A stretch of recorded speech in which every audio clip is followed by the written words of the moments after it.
हिंदू ग्रंथों और पुराणों के अनुसार ब्रह्मा, विष्णु और महेश को सृष्टि का निर्माता, पालनकर्ता और संहारक माना जाता है।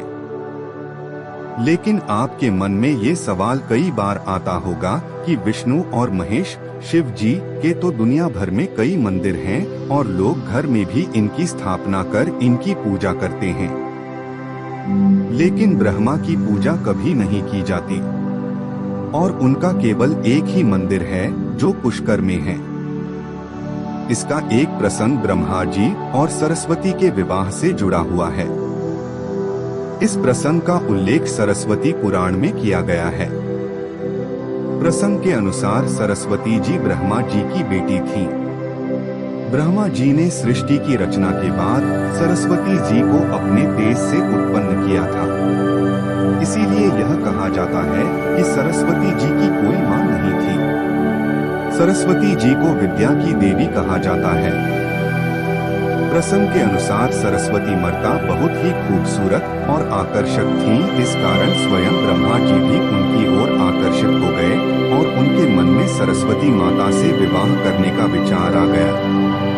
सरस्वती माता ब्रह्मा जी की इच्छा को जान गई थी। वो अपने पिता से विवाह नहीं करना चाहती थी। वह ब्रह्मा जी की नजरों से बचने का प्रयास करने लगी, लेकिन उनके ये सभी प्रयास असफल रहे। अंत में सरस्वती जी को ब्रह्मा से विवाह करना पड़ा। ऐसा माना जाता है कि इसकी देवलोक में बहुत आलोचना हुई और यही कारण है कि ब्रह्मा जी की पूजा नहीं की जाती। सरस्वती पुराण में कहा गया है कि ब्रह्मा और सरस्वती ने 100 साल तक जंगल में पति पत्नी के रूप में बिताया। इस दौरान ब्रह्मा और सरस्वती में प्रेम बना रहा। इन दोनों का एक पुत्र भी हुआ। इस पुत्र को स्वयंभू मनु के नाम से जाना गया। बता दें कि ब्रह्मा और सरस्वती के विवाह को लेकर कुछ और भी प्रसंग प्रचलित हैं। लोग अन्य प्रसंगों को भी कहते सुनते रहते हैं।